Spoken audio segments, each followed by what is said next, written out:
लेकिन ये सब हुआ इसलिए कि 8 नवंबर को रात को 8 बजे जो मैंने घोषणा की, इसके कारण हुआ है।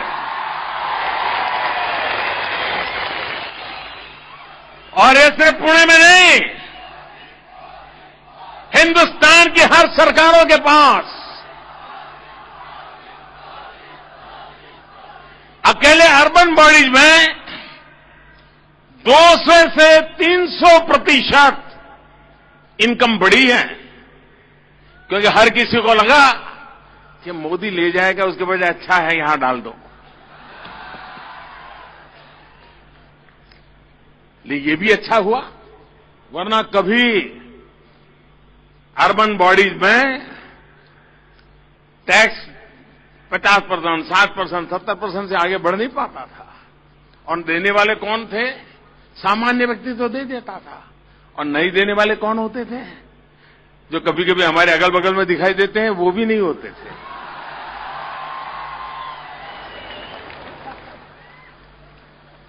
अब क्योंकि जिनकी ज्यादा पहुंच होती है, वो कानून नियम तोड़ने का आदी हो जाता है। लेकिन सबको लाइन में लगा दिया है। देश में हर कोई समान होता है जी। हर किसी को कानून का पालन करना चाहिए। हर किसी ने नियमों का पालन करना चाहिए। और मैं बताऊं देशवासियों, हमारे देश में सरकारें कैसे चली है, ये मैं किसी को बुराई करने के लिए नहीं कह रहा हूं। दिल में दर्द होता है, पीड़ा होती है। क्या करके रख दिया हमारे देश को। आप हैरान होंगे, भारत की संसद ने 1988 में बेनामी संपत्ति का कानून पास किया। संसद में बहस हुई, पक्ष विपक्ष चर्चा हुई, कानून पास हुआ, अखबारों में हेडलाइन छप गई। जिनको जय जयकार होना था जय जयकार हो गया, मालाएं पहन ली कि वाह ईमानदारी का काम किया। लेकिन संसद से वो जो कागज निकला, वो फाइल के ढेर में खो गया। मेरे आने के बाद निकला।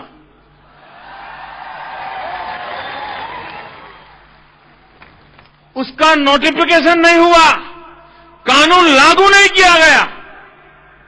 अगर 1988 में उस समय जो संसद में बैठे थे, जिन्होंने इतना बड़ा महत्वपूर्ण निर्णय किया, अगर उस सरकार ने लागू किया होता, तो आज बेनामी संपत्ति के नाम पे जो देश में पाप बढ़ा है, वो बढ़ता क्या? देश बचता कि नहीं बचता? ऐसा ऐसा पाप करके गए हैं। अब आप मुझे बताइए, मैं भी ऐसे ही चलने दूं कि ठीक करूं? जरा जोर से बताओ, ठीक करूं? तो जैसे अभी देवेंद्र जी ने आपसे लाइट करवाई थी, फिर से एक बार लाइट करके बताइए।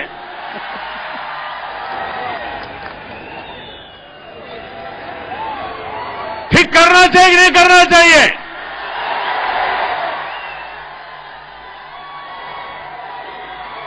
देश को तबाह होने की जो बातें चल रही, उसको रोकनी चाहिए कि नहीं रोकनी चाहिए?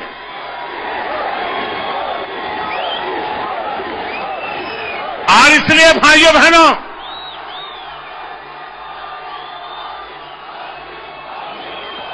अगर समय पर देश में बीमारियों का उपचार किया होता, तो आज मुझे ऐसे कठोर कदम नहीं उठाने पड़ते। आज से 40 साल पहले जो काम करने चाहिए थे, वो काम किए होते, तो आज मेरे देश के 125 करोड़ ईमानदार लोगों को कतार में खड़ा नहीं रहना पड़ता।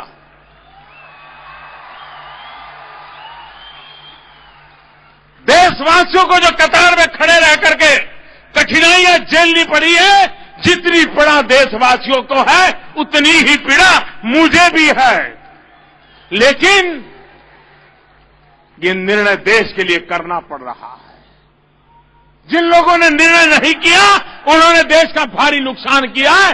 मैंने देश को बचाने का वादा आपको किया था और इसलिए मैं आपके आशीर्वाद से आज एक कठोर कदम उठा रहा हूं।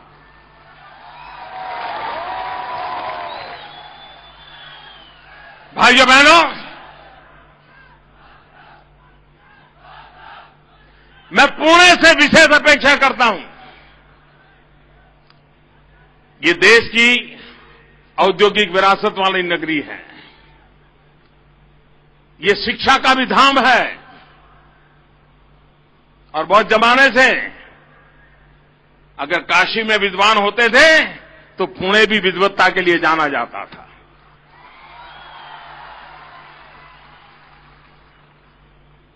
आईटी प्रोफेशन पुणे के जीवन के साथ जुड़ा हुआ है।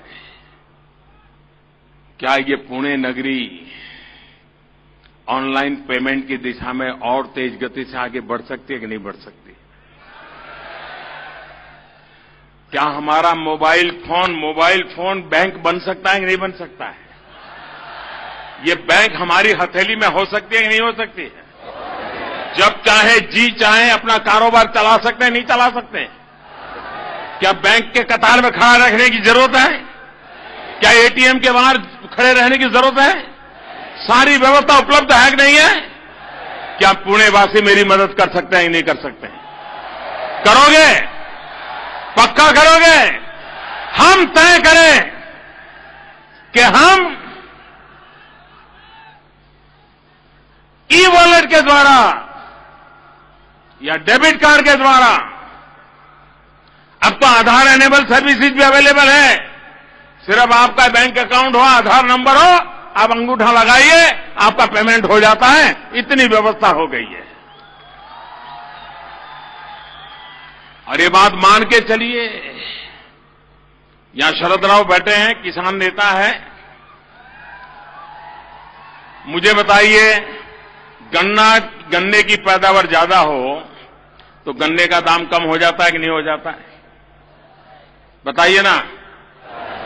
प्याज की पैदावार ज्यादा हो तो प्याज का दाम कम होता है कि नहीं होता है? आलू की पैदावार ज्यादा हो तो आलू का दाम कम होता है कि नहीं होता है? ऐसे ही नोट ज्यादा पैदा होती है तो नोट का दाम भी कम हो जाता है। ये जितनी ज्यादा नोटें छापी, नोट की कीमत खत्म हो गई। आप 8 नवंबर के पहले 100 रुपये को कोई पूछता था? उसकी तरफ कोई देखता था? घर में भी बच्चा 1000, 500, 100 रखा तो 1000 की तरफ जाता था, 100 की तरफ नहीं मुड़ता था। कोई कीमत ही नहीं बची थी। 8 तारीख के बाद 100 रुपये की शान बढ़ गई कि नहीं बढ़ गई? छोटी कांसी की ताकत बढ़ गई कि नहीं बढ़ गई? देशवासियों, 8 नवंबर के बाद हिंदुस्तान में भी बड़ों की नहीं, छोटों की ताकत बढ़ गई है दोस्तों। छोटों की ताकत बढ़ गई है। और ये मेरी लड़ाई छोटों की ताकत बढ़ाने के लिए है, गरीबों को सामर्थ्य देने के लिए है। लेकिन आपने देखा होगा,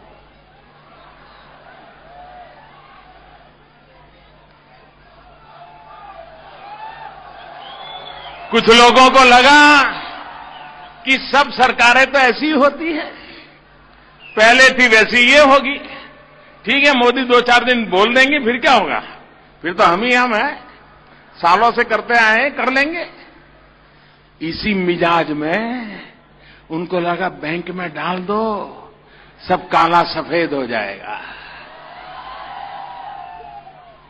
नोट तो काले की सफेद नहीं हुई, चेहरा काला हो गया, चेहरा काला हो गया। कुछ बैंक वालों को पटा करके और हिस्सेदारी करके खेल खेलने गए, अब कहीं मुंह दिखाने लायक नहीं रहे।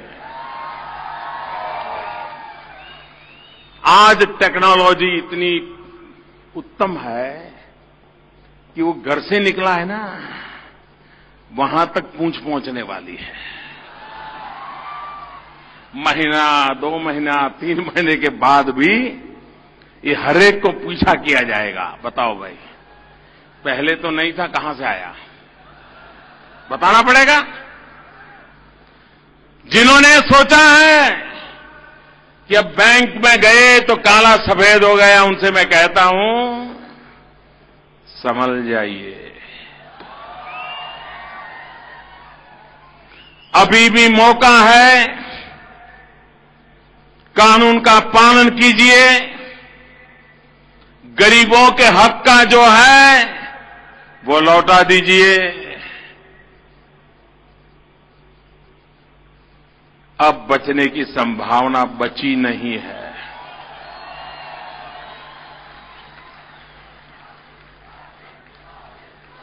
और इसलिए ये पुणे की धरती से मैं हर किसी को कहना चाहता हूं, अभी भी वक्त है। आज भी नियम ऐसे हैं जिससे आपकी मदद हो सकती है।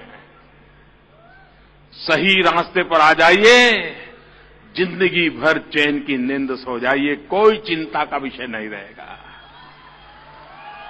और अगर नहीं आए तो मैं कम से कम सोने वाला नहीं हूं।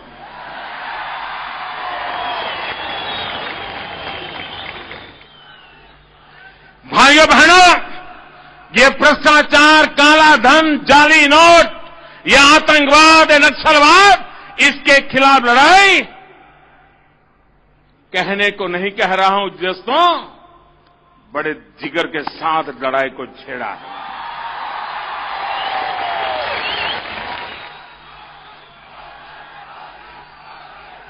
और 125 करोड़ देशवासियों का मिजाज देख करके मैं विश्वास से कहता हूं, ये मुट्ठी भर ताकतें जो देश को बांध में रख करके अपनी जी चाहे मर्जी करते थे, वो वक्त चला गया है। अभी देश में बात चलेगी तो 125 करोड़ देशवासियों की चलेगी। अगर इस देश में आवाज उठेगी तो 125 करोड़ देशवासियों की आवाज उठेगी। उस आवाज को मुट्ठी भर लोग अब दबा नहीं पाएंगे। इस बात को लेकर के मैं निकला हूं दोस्तों। और इसलिए मैं देशवासियों का आभारी हूं। और मैं बताऊं, मैंने पहले ही दिन कहा था 50 दिन तक तकलीफ होने ही वाली है। और मैंने तो ये भी कहा था बढ़ने वाली है। लेकिन 50 दिन के बाद